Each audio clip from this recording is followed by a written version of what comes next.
Esat sveicināti Audita akadēmijas studijā. Šodien pie mums viesojas Arturs Kroskops. Sveiks, Artur! Sveiki! Jā, Arturs ir aktieris ar ļoti lielu pieredzi. Vairāk kā 20 gadu pieredzi viņš ir spēlējis Nacionālajā teātrī un Dailes teātrī. Un šodien mēs runāsim ar viņu par to, kā nošķirt privāto dzīvi no tās profesionālās dzīves. Un kā uzlikt un noņemt masku. Un viena no maskām, kuru zinu, Arturs ir sev uzlicis, ir Revidenta maska. Arturs ir piedalījies Nacionālā teātra izrādē Revidents, un tur viņš tēloja. Artur, varbūt pasaki, ko tu tur tēloji? Tur bija savādāk tā visa situācija. Tur vienkārši izlaistu čali, kurš ir palicis bez naudas, un pēkšņi ciemā parādās baumas, ka ieradīsies Revidents. Un tas viens kaut kā pasaka, ka netīšām, ka man šķiet, ka es zinu, ka tajā viesnīcā ir apmeties par to manu čali, kurš uzdzīvotājs ir. Un tā viss ciems, protams, sāka nākt pie viņa ciemos pa vienam un kaut kā tās lietas izbīdīt un nogludināt, un tur tas viss aiziet.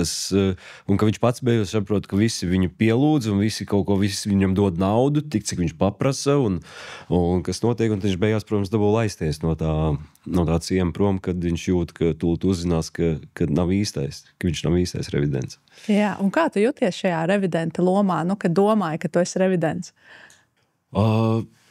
Nē, es katrā lomā kaut ko mēģinu atrast, lai es viņā justos labi. Savādāk, jo to profesiju īsti nevaru darīt. Bet, ja tieši par Revidentu, es atceros, ka mēs arī milkām tur mazas paralēles ar Lembergu un Ventspili, un kā tas viss notiek. Un, protams, forši ir izzināt to, ka, kā tas mehānisms strādā tomēr tajās pašvaldībās iespējams arī un vispārējais, kas nebūtu nav glaimojoši. Es pieļauju, ja tas viss nāk gaismā, kā tas notiek realitātē. Bet tā droši vien tā dzīve ir. Tāda viņa ir. Par ko mēs skaļi nerunājam, bet nojaušam, vai ne? Reizēm jāsarunā kaut kas arī slepus. Kā nošķirt savu privāto dzīvi no darba un arī iemācīties uzlikt tādu masku? Mēs esam auditori, un mums arī ir sava tāda šī te maska un sava tā profesionālā dzīve. Un tas, kā mūs redz mūsu kolēģi, auditējamie, vai tu vari padalīties ar to savu pieredzi? Kā šo te paveikt? Par to es domāju, vai es māku nošķirt, vai es esmu iemācījies ar to sadzīvot. Kaut kā ar tiem, piemēram, mūsu darbā ir ļoti izteikti tie dažādie posmi, kuri tev kaut kā tavā privātajā dzīvē nāk vairāk vai mazāk līdzi. Ir, piemēram, tas mēģinājums sākums, kad varbūt tu vēl neesi ar visām maņām tur iekšā, un tu daudz mierīgāk spēji izejot ārpus teātra durvīm, atstāt to visu tur. Bet, tuvojoties jau pirmizrādēji, tā ir vismaz pēdējā nedēļa. Mēs ar sievu ļoti labi zinām, pēdējo nedēļu mēs viens otru, ja ir pirmizrāde, neaiztiekam būtībā. Un varbūt kaut kādām lietām panākam pretī, ja tur uztais brokastis vai vakariņas, vai zinot, ka tu atnāks vēl mājās. Līdz ar to es nevaru teikt, ka es spēju atstāt. Tā kā visu teātrī, visu man tagad tas vairs neskar. Mēs pat bieži vien agrāk, kad strādājām ar sievu atsevišķos teātros, mēs mājās vēl runājām par teātri. Tagad mēs esam iemācījušies vismaz mājās, mēs par to nerunājam. Mēs atnākam, mēs varam būt savās domās, bet mēs vēl neprasām, kā tev tur šodien tur mēģinājumā gāja. Līdz ar to tādā veidā tu mācies un spiedi sev kaut kā meklēt, vai caur kino man, piemēram, ļoti palīdz. Es atnāku, un bieži vien, ja man ir absolūti nenormāli intelektuāls darbs tajā lomā, es atnākot mājās, bieži vien uzliek asas izžet kaut kādu filmu, vienkārši, kur man nevajag domāt vispār. Es pat nevaru grāmatu, es sapratu, ka man grāmata nepalīdz, jo tas man atkal rosina, tā kā katrs atrod kaut ko. Man tagad mazs dēls, un mēs arī reizēm, es atnākot mājās, es uzspēlēju 1 vai 2 spēles FIFA, PlayStationā. Un man totāli tas izslēdz. Tāpēc es esmu atradis sev tagad vēl vienu vietu, kur man absolūti atslēdz galva ir motocikls. Un vai tā ir pusmūža krīze vai vēl nepusmūža, vienalga, bet tā ir vieta, kur es nedomāju, braucot ar motociklu, es nedomāju par darbu. Un kādam tā ir ceļošana. Mēs ar Kāri Kazāku mūziķi braucām vasarās pēc sezonas, kad tev ir vienmēr nedēļa, tev vēl viss kratās, kā man nav jāiet uz darbu, kā man tu uzkāp uz velosipēdu un vienkārši brauc kaut kur pa Latvijas neceļiem, un tu saproti, ka tu pēc pusdienas vairs nedomā par darbu. Nu, iemācīties katrā ziņā atslēgt to smadzeni, un katram tas var būt tiešām, kādam tas ir puķu dobe, kādam labas vakariņas, bet iemācīties, kur sevi ir jānovieto, jāieliek kādā situācijā, lai nedomātu par darbu, un tas ir vajadzīgs. Kāpēc tas ir vajadzīgs? Tāpēc, ka vienā brīdī uzkarās savādāk. Tāpat es nebūšu nekāds tur, ka es kaut ko man ik pa brīdīm uzkarās, ka es arī nevaru visu laiku. Tā kā, ja ir kaut kāds intensīvais posms ar daudz izrādēm, smagām izrādēm, tad mēģinājumi vēl kaut kam jaunam, nedod Dievs vēl saslimst bērns, tev ir vēl kaut kāds jādomā tā menedžēšana, un tas reizēm viss, protams, uzskar to mūsu kompjūteru, un tad ir atkal kaut kā apsēsties un kaut kā iziet cauri, kur ir tas, ko es varbūt varu kaut ko samazināt savā slodzē, un tā ir nākamā lieta, ko arī, manuprāt, es esmu iemācījies tikai ar gadiem, nepiekrist visam, neskriet visur, nenopelnīs visu naudu, nevar būt klāt visās ballītēs, un arī nevajag kaut kā atstāt, izēt cauri tai nedēļas plānām, un es atstāju sev laiku, kur es zinu, ka tas būs tikai man, nevis mans laiks bērnam, mans laiks sievai, bet tikai man, un to atrast, un to var atrast. Ja tu plāno, to var atrast. Pasaka, es esmu aizņemts, tu zini, ka bērns būs bērndārzā tajā laikā, un pirmdien pamostoties no rīta līdz 5:00, kad jāiet uz bērndārzu, tas laiks būs tikai man. Un es viņu pats izdarbu, es tur eju strādāt, tā būs mana atbildība. Ja es viņu piepildīšu kaut ko tādu, kur es negribu būt. Es velku paralēlis ar to, ko tu minēji, ka tev tikko sākas šīs izrādes, ka tas ir tā vienkāršāk, tā kā atslēgties varbūt, un pēc tam jau uz beigām ir pavisam sarežģīti. Jaudita arī ir tāpat, kad tu sāc skatīties, tad tu sākumā iegūsi šo te informāciju, tad tu analizē, kaut ko skaties, un tā pakāpeniski iekļūst aizvien dziļāk, līdz visas tavas domas ir tā saspringušas par un ap, un tu visu laiku analizē to informāciju. Bet ja mums izdodas atrast tos slēdžus, tu atnāc mājās, noskaties filmu vai palasi grāmatu. Kā ir uz otru pusi, kad tu dodies darbā? Kā atstāt to privāto dzīvi, tad aiz tām durvīm, un tad atkal sākt strādāt? Vai ir kaut kādas metodas, kā uz otru pusi ieslēgties darbam? Katram arī droši vien ir pilnīgi kaut kāda savu paņēmienu. Tāpat arī var teikt droši, ka daudz kolēģi varbūt daudz vieglāk pieiet kaut kādām lietām, kam es mīlu tur tā mesties līdz vaiprātam iekšā. Un abos gadījumos ir absolūti normāli, ja darbs tiek izdarīts kvalitatīvi. Jakovļevs Ģirds savā laikā, viņš teica, es nezinu, ko tie aktieri runā par kaut kādu ieiešanu vai neiziešanu no lomas, viņš saka, es nekad neesmu zinājis, kā viņā ieiet. Ja?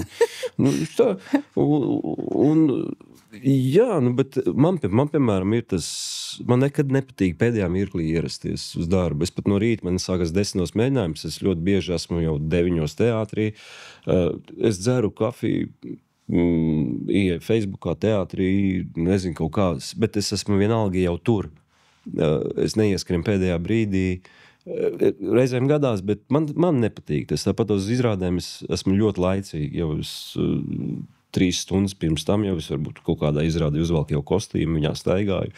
Līdz ar to es sevi tādā veidā ievedu iekšā un tas patīk man, tas strādā man. Tā kā arī tās formulas droši vien ļoti daudz un dažādas, un tāpatās kā ar izrāžu skatīšanos citos teātros, man patīk. Es eju un es jūtu, ka man tas kaut kā profesionāli patīk. Piemēram, Gundars Āboliņš teica, bet parādiet man vienu santehniķu, kurš iet pie otru santehniķu, skatīties, kā viņš labo krānu. kā nē, atpūties no tā tajā brīdī, kad tev pašam ir brīvs vakars, nē, skatīties, ko, bet man vajag, redzi arī, un Gundars burvīgs aktieris, un viņš neskatās citas izrādes, un viņam tas viss ir okei. Jā. Un tā kā arī tas strādā. Vai tu tādā ilgstošā laika posmā esi atradis tos savus mehānismus, daudz ko izmēģinot, vai tā dabīgi? Jo šis ir kaut kas, par ko es arī pa laikam domāju. Mēs savstarpēji runājam, kā atrast tās pareizās lietas, vai izmēģināt visu kaut ko, vai ļauties plūsmai. Nu, redz, viens variants, vai neklausies šādas raidījumus, kur kaut kādi visādi gudri runā, un tad varbūt tu no tā kaut ko vari paņemt, varbūt absolūti tev nekas no tā viss nederēs, bet jā, izmēģinot, un es jau tāpatās esmu lasījis gudras grāmatas, klausījies liels cilvēks, kādi viņiem varianti strādā, un uz sevi pamēģinot saprot, kas man no tā ir ņemams un kas nav. Un es kaut kādu laiku izlasīju kaut kādu Fenšu gudro grāmatu, kurš saka, vajag celties līdz ar saulēku. Tur nav svarīgi cikos, bet piemēram, kā Latvijā, ja, tur, tagad tu celies agrāk, ziemā tu tur guli ilgāk, bet celies līdz ar sauli. Un es nedēļu izturēju, un tiešām tas, kas notiek no rīta, kad tu piecelies ar to sauli, tu spēj izdarīt vienkārši anormālu daudzumu darba, vienkārši ārprātīgi. Un tad es tā jūtu, ka jau uz nedēļas otru pusi man vakarā ir izrāde. Man izrāde sāks 7, beidzās parasti ap 10, ap kādiem 8 es jau tur gaidot savu uznācienu, jau es lēnām, un miegu ciet, un tu saprotu, ok, tas strādā, bet tas nestrādā priekš manis. Jo es nevaru iet gulēt arī ar saulīti, ja? Saulīti čučēties, nē, man ir darbs vakarā. Līdz ar to man ir jāmeklē kaut kāds cits veids kaut kam. Un tāpēc arī jaunie cilvēki, tu redzi, ka viņi dara kaut ko, varbūt, kas tev liekas nepareizi, un tad tu mēģini, vai pat nemēģini reizēm kaut ko ieteikt. Un tāpatās tu saproti, ka tas ir viņam ir jāsaprot. Un līdz ar to, pat es ļoti bieži vien nejaucos, ja es redzu arī tā kā liekas, nē, tu dari nepareizi, un tā kā ļaut kļūdīties, vai varbūt man liekas, ka viņš dara nepareizi. Tā kā nesākt arī mācīt, bet kļūdīties ir forši. Es pats esmu tik daudz kritis un kļūdījies un sasities no kaut kādām savām izvēlēm, ka tas tikai tādā veidā jau arī var, un no tā nebaidīties. Jā. Man viena kolēģe ieteica, ka pirms kaut kādām svarīgām tikšanām vai intervijām ir jāpaņem, jāuzvelk rozā žaketa vai jāpaņem rozā pildspalva, ka tā rozā krāsa uzreiz padarīs visu tādu rozā pūkainu. Vai tev ir kāds talismans, ko tu izmanto, vai ņem līdz, zeķes uzvelc, tur kaut kādas zaļas vai pulksteni ieliec kabatā, ko tu ņem sev līdzi pie šādām atbildīgām izrādēm, piemēram? Vispār tā ir bīstama lieta, ļoti bīstama lieta. Jo reizēm man bija agrāk viena izrāde, kurā man bija konkrēts apakšbiks. Nekāda sakara tam ar izrādi. Es bikses nenovalku izrādes laikā, neviens viņas neredzās apakšbiks, bet es zinu, no kā tas radās, jo vienkārši kaut kādā mēģinājuma beigu procesā bija nenormāli labs mēģinājums. Un es kaut kā vakarā ieciklējos uz tām apenēm, un man likās tā kā, šitās būs man tagad šajā izrādēs vienmēr, un es viņas arī vienmēr vilku. Un tad bija kaut kādas pāris reizes, kad es viņas biju aizmirsis uzvilkt mājās, un viss, un es saprotu, ka es par to domāju.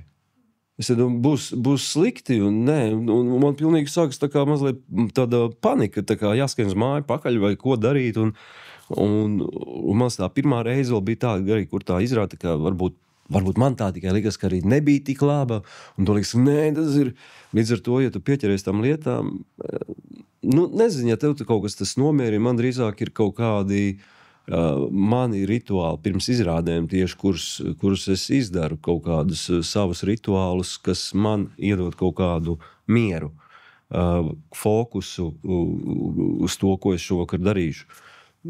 Jā, tās tādas rituāla lietas, bet mantiskās lietas tas ir bīstam, manuprāt. Tādā, tu vari tieši pretējo efektu dabūt. Nedodies kaut kas, tev būs tur kaut kāda pildspalva un pēkšņi salūs. Viss, tagad kā? Jā. Jā. Un saki, tu esi piedalījies dažādās izrādēs un dažādos žanros, un tev bija visādas lomas tur komiskas un arī tādas nopietnas. Un ja, piemēram, kaut kāda loma ir pretrunā taviem izskatiem, kā tu pārēji tam pāri un tā kā turpini? Vispār tās, kas ir pretrunā, man tieši taviem uzskatiem vienmēr ir tās interesantākās. Jo tad man ir ļoti interesanti tā kā viņām saprast viņām par kaut kā to jēgu, kāpēc tas cilvēks rīkojas tā, kā viņš rīkojas. Jo, ja tas ir absolūti tā kā tā domāšana tāda pat kā man, tad man tas ir ļoti ātri saprotams un tā kā nav tik, varbūt, tev tas kaivs meklēt to, jo kas teātrī galvenais saprast tā varoņa domāšanu, kā viņš domā, kāpēc viņš rīkojas šādi. Un varbūt ir reizēm kaut kādas lietas, kas ir tāds grūtāk pieņemams. Kāpēc man, nezinu, pēkšņi atcerējos vienu izrādi, kur man jāspēlē gleznotājs, kurš bija nogalinājis savu mācekli, lai uzgleznotu, viņš bija piesits viņa krustā, lai uzgleznotu Jēzu piesist krustā. Un viņš saprot, ka viņš to visģeniālāk, viņš to var uzgleznot, ja viņš to redz dzīvē, kā viņš tur nosiņo, kā viņš nomirst, piesists. Un viņš arī uzglezno ģeniālu mākslas darbu, un tad ir jautājums, vai ģeniāls mākslas darbs ir cilvēku dzīves vērts, jo mēs zinām labi, protams, es pirmais reiz saku nē, bet otrs tev pasaku, bet šis mākslas darbs paliks cilvēcei gadsimtiem. Mākslas darbs dzīvos, un viņš tāpatās nomirst, tas māceklis. Ja tu sāc no tā skatu punktu skatīties, tad atkal paliek, tā kā, kā es darītu, ko es darītu.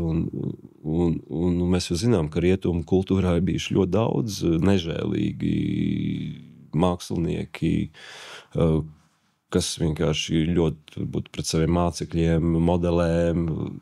Ja mēs tādā no cilvēciskā viedokļa skatītos, mums varbūt vispār nāktos izmest visu rietumu kultūru šobrīd ārā, jo tas, kas ir, kā šobrīd skatās uz kaut kādām lietām, ne? Tā kā, jā, tas man vienmēr sagādā kaifu, un tad es grimstu iekšā grāmatās, visu, ko var atrast par to kaut kādu situāciju internetā, un tas ir mani baro, un tādā ziņā aktieris ļoti vienmēr barojās, un tieši tāpēc ir forši, ka ir tēma, kurā es nezinu pilnīgi neko, un es viņā metos iekšā. Tad, kad ir tādi saspringti periodi, kad ir tiešām intensīvi daudz darba, vai tev ir kaut kādi paņēmieni, kā tu noturi, nezinu, fokusu uz sevi, to iekšējo mieru? Protams, es cīnos, es bieži vien es arī nevaru tādu. Es zinu, kas palīdzētu, es zinu, ka palīdzētu laicīgs miegs un varbūt vakarā neizdzert vīnu glāzi un tā, bet es arī zinu, ka man tā nesanāk, un līdz ar to es bieži vien arī eju un bliežu līdz galam domājot ar to, ka tur kaut kur pēc mēneša būs tas brīvais laiks, kad es varēšu atgūties, un es vēl savos gados jūtu, ka es varu, ka mans ķermenis ļauj bieži vien arī vēl strādāt ļoti daudz, un es domāju, ka uz vecumu, ka tev proporcionāli tavām spējām arī tavs pieprasījums dažiem bišķiņ mazināsies, vai ne? Kad nebūs vairs neraus uz visām pusēm, un līdz ar to būs vieglāk. Tā kā es arī neesmu tā, ka es mācētu. Nē, es bieži vien sev nodzenu ļoti, ļoti, pat traku. Es zinu, ka tā nevar, un tā kā es varētu ņemt kaut kādas padomas no citiem šajā jautājumā. Kā ir vai un kā tu analizē savu sniegumu? Vai tev ir kaut kāda sistēma vai pieejamas sistēmas, kā to var izanalizēt? Mūsu snieguma parasti, mūsu tas, protams, ir plus un mīnus, ir tas, ka mūsu visu laiku kāds cits analizē mūsu sniegumu, un līdz ar to tu arī kaut kā iemācies, pirmkārt, kā sadzīvot ar to visu to viedokli no malas nepārtraukt, ar kritiku, ar komplimentiem. Un tad ir tas nākamais, kā tu pats jūties, jo bieži vien ir, ka par tavu darbu saka ļoti cildinošs atsauksmes, un tavu pašu sajūta ir tāda, ka bet tam, protams, ir daudz vieglāk noticēt nekā tajā variantā, ka tev pašam liekas, ka šeit es izdarīju ļoti daudz, un tev saka, nē, tas bija ļoti slikti. Un it sevišķi kaut kādās jaunības laikā tu ļoti to pārdzīvo, un tā kā varbūt sevi šausti. Tagad es esmu kļuvis, manuprāt, diezgan imūns pret kritiku, Tāpēc mana lielākā kritika ir tas, lai darbs, kur es darītu, lai man pašam būtu interesanti to darīt, un tas man ir tāds vadmotīvs. Tad ir nākamais jautājums, ja man nav interesanti to darīt, bet es zinu, ka man tas ir jādara, kā man ar to sadzīvot. Un tad, protams, ir arī cilvēki, kuriem es uzticos, kuru viedoklim es uzticos, un tas arī vienmēr ir svarīgi, un tādu nevar būt daudz, tādi ir 2, 3, kuru viedokli tu uzklausi un kuru tu ņem vērā. Un par kritiku arī ļoti ir bieži vien jāsaprot kritika, kas nāk no tevis pret kādu. Un tā ir ļoti svarīga lieta, manuprāt. Mēs bieži vien grēkojam ar šo lietu, ka mēs sākam, un to man iemācīja sieva savā laikā, ka vienalga, lai cik kritisks tu nebūtu pret kādu citu darbu, viņā ir vismaz viena laba lieta. Un vienmēr sākt ar to labo lietu. Atrast, lai tos cilvēks tev atvērtos. Ļoti bieži vien cilvēks reiz, zinu, man nepatīk tas, ka bija tur tas tā, un es zinu, ja viņš man sāk ar to, es momentāli aizslēdzos. Es neesmu gatavs tālāk tevī klausīties. Ja tu sāc ar to vienīgo labo, un pēc tam sekos 10, visticamāk, es arī dzirdēšu 8 no tām sliktajām lietām. Un tas tiešām strādā. Un tas strādā, un beigās izrādās, ka bieži vien cilvēks viņš sāk ar slikto, viņš saka, bet nē, tas jau bija forši, tas bija forši, un tad sako nenormāli daudz ļoti labu lietu, bet es jau tās vairs nedzirdu. Jo viņš man ir ar to savu slikto aizvērs momentāli cieta. Un jā, tāpēc tu pilnīgi vienalga kādā profesijā tu strādā, manuprāt, tev kā cilvēkam ir jāsāk arī vienmēr, ja tu gribi sētniekam pateikt, ka viņš tur to vietu nesavāc, bet pateikt, ka tur viņš tik ļoti forši ir iztīrījis, bet kāpēc nevar vēl tur iztīrīt? Visticamāk viņš iztīrīs nākamreiz. Ar to sākt. Un pret kritiku vispār ir jābūt ļoti uzmanīgam, jo cilvēki viņi redz, ka tu uzķeries uz manām, piemēram, sliktajām lietām, es domāju, arī darbā, tā kā neviens tevi neaiztiks, ja tev netrāpīs tas, un tas nav par darbu, tas bieži vien varbūt arī, kā to sauc tā, kad bulingo, ja tagad tur. Protams, kritiķiem vienmēr ir svarīgi iepirināties tādā šaubu pārņemtā cilvēkā, un tu līdz ar to ar kritiku jābūt ļoti uzmanīgam, jā. Kā tu kļuvi imūns pret kritiku? Sasitoties ļoti daudz, un protams, arī un tur tas ir, arī kritika tevi spēj arī iedot pašpārliecību, arī, ja tā kritika ir laba. Viņi tev arī spēja kaut kādā veidā padarīt imūnu pret kaut kādām mazām lietām, ka tur pēc tam, kā saka, nē, es esmu pārliecināts, ka es esmu tāds, un man vairs neskar kaut kādas, nezinu, kāds pateiks, man nepatīk, kā tu šitā spēlē. Tā varbūt tev nepatīk, jā. 10 cilvēkiem patīk, ko man tagad uztraukties, bet tā viena cilvēka. Bet tas nāk ar laiku arī, un mēs jau aktieri dabūjam ļoti daudz, vienamies katru izrādi, tev vismaz 5 kritiķi par to uzrakst, kā viņam liekas, kāds tu biji. Un pēc tam, neskaitot vēl šobrīd sociālos, kur katrs vienkārši var izteikties daļkājiem, ārpus brīžiem labu un ļaunu. Un tā kā arī, ja tu nespēji to uzņemt, tad vienkārši nelasi. Jā, piemēram, zinu, ir aktieri, kas vienkārši nelasa neko. Viņi nelasa nevienas izrādes, recenzijas, ne kritikas. Un es prasu, bet kā tev nav interesanti, kā analizēt tavu darbu? Viņš saka, nē, man tas neko nedod. Es taču tagad nesākšu spēlēt labāk vai sliktāk. Es turpināšu darīt savu darbu, kā es to māku. Un man personīgi tas arī nešķiet. Man liekas, ka tu vari taču mainīt vēl kaut kādas lietas, saprot, ja 10 cilvēki no 10 nesaprot, ko tu tur dari, tad varbūt kaut ko pamainot, beidzot sapratīs. Un tas taču ir forši, vai ne, ka mēs kaut kā miedarbojamies. Tā kā arī tas kā kuram, absolūti. Vai tu esi ņēmis vērā šādu kritiku? Teiksim, tu izlasi un redz, 10 kaut ko nesaprot, un tad tu izmaini kaut ko. Es pat izlasot, varbūt kritikas, bet es zinu, ka es ļoti uzticos sievai, kura pirmkārt pazīst mani aktieriski vislabāk iespējams, jo mēs arī bieži viens otru analizējam.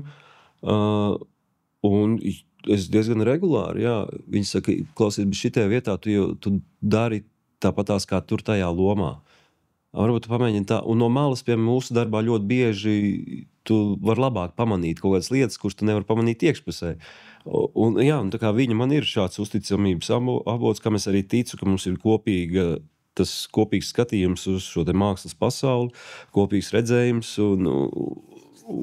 un es ļoti bieži kaut kā pamājam, bet mēs arī nav tā, ka, saki man, brīži, tā nav, ar putām uz lūpām, mēs lamājamies, strīdamies un apvainojamies, un pēc dienas vienkārši piedod, es sapratu, tev bija taisnība, es sev dzirdēju, bet, protams, ka tas vienmēr ka tev kāds saka, zini, pa šito, tu varētu kaut kā tā, es pats zinu, kā es dažu, aiziet tā te, bet, viņai es uzticos, un to bieži vien arī ieliek savā darbā.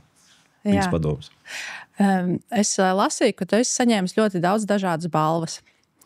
Un es gribēju prasīt, kurā brīdī, vai tev ir bijis kaut kāds brīdis, ka tev liekas, es jau esmu tik labs aktieris, ka principā man neko vairs nevajag, man nevajag mācīties, es tagad varu apstāties un varu vienkārši stagnēt. Vai tev ir bijis tāds brīdis kādreiz? Nē, man bija tam... Redzam, sāk par balvām, un tas balvas arī ir vienmēr, tas ir koks ar diviem galiem. Bet es zinu pilnīgi, es godīgi pateicu, kamēr tev viņas nav, tu viņas ļoti augsti. Tad, kad tev viņas ir, tu saproti, kāda soda pēc tev viņas vajag. Bet es, piemēram, arī, es atceros, ka man jau bija kaut kāds vairāks, bet sievai vēl nebija, un es tik ļoti gribēju, lai viņi dabūtu to pirmo, lai to tā kā tas noiet, tas sloks, ka tu sevi uzlicis, man vajag dabūt, un lai man kāds teiktu, ka viņam ir vienalga, tā nav. Mēs gribam, ka mūs kaut kā visi pasaka, tu biji labākais. Sevišķi teātrī, kur tā konkurences laika ir, un ka tev arī ir reizi gadā, tev pasaka, tu biji labākais. Visu gada laikā no visiem 1000 aktieriem Latvijā tu esi labākais. Un tā, kad tu to dabū, tu kaut kā bišķiņ nomierinies un vairs par to tik ļoti nesatraucies. Būs vai nebūs, jo tā arī vienmēr ir ļoti sarežģīta lieta. Tur nevar būt objektīvi nekas nekad. Tie ir 5 cilvēki, kas to piešķir, un vienā gadā tu viņiem patiksi, un citādi nepatiks, jo būs citi cilvēki. Tā kā tās balvas, es nezinu, kā pat, un es skatos reizēm arī atkal uz jauniem kolēģiem, un tu tā kā visu saproti, bet tas tev nepadara par labu aktieri. Tā kā, un līdz ar to, bet es domāju, ka man kā reizi ir daudz brīvāks rokas šobrīd attiecībā pret sevi un attiecībā pret profesiju, un ko es esmu sapratis savā profesijā, ka man ir interesanti kļūdīties. Un es zinu, ka mans labākās lomas vienmēr ir iznākuši tad, kad es esmu domājis, vai tas būs ģeniāli, vai tas būs ārprātīgi slikti. Un es pat pirmizrādes esmu mājās teicis tieši šādu tekstu. Zini, man liekas, vai tas būs ģeniāli, vai tas būs vienkārši ārprātā slikti. Un ir ģeniāli, jo es eju nenormālajā riska robežā iekšā. Un manuprāt, pat šobrīd arī tā kā 20 gadi vairāk ir jau teātrī, es zinu, kā var izdarīt vienkārši labi. Ka tā profesionalitāte ir sasniegta tādā, ka tu zini, kā to var izdarīt. Bet tas nebūs nekas izcils. Tas būs vienkārši labi. Bet, lai būtu to izcili, tev ir kaut kā jāpārsteidz gan sevi, gan skatītāji, gan kritiķi. Tātad tev ir jālec iekšā kaut kādā nezināmajā.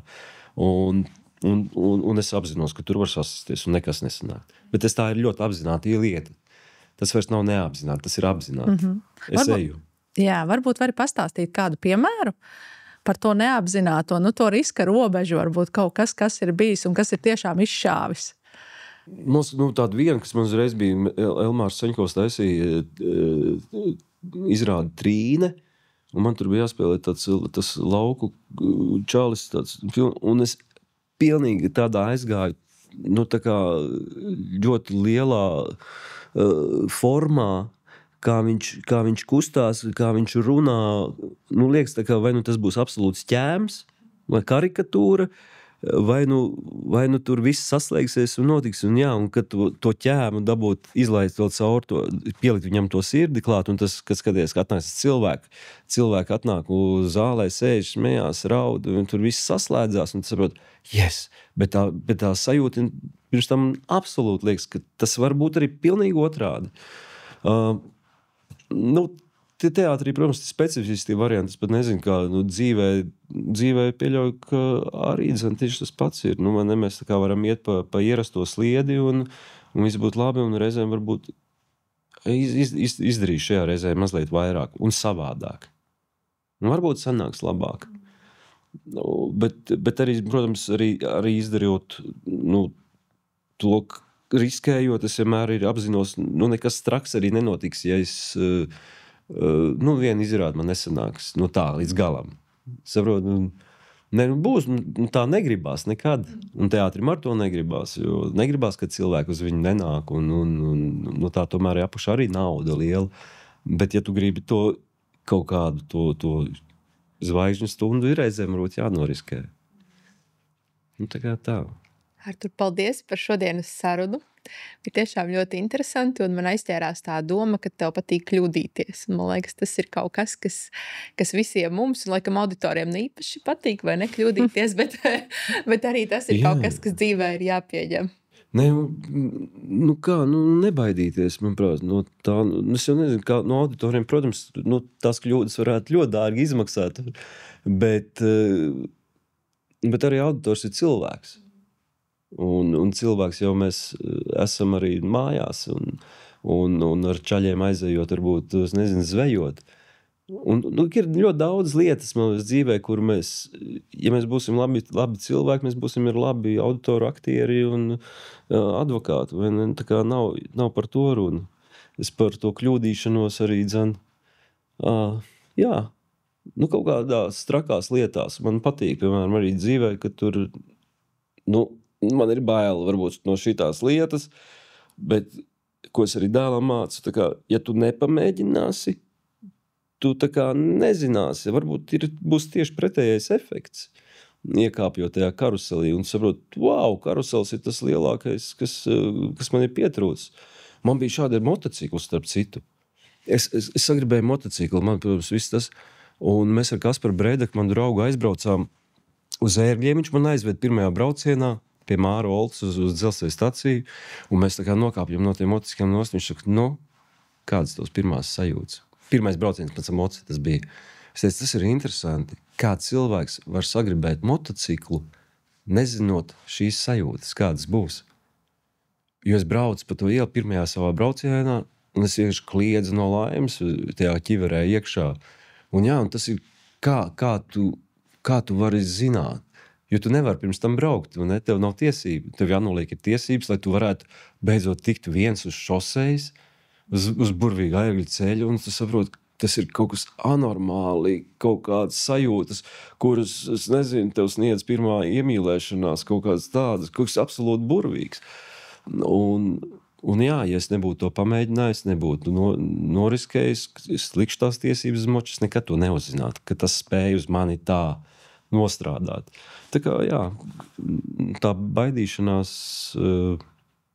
bieži vien ir, bet, protams, ir galva. Jā, super, paldies tev. Paldies jums. Paldies.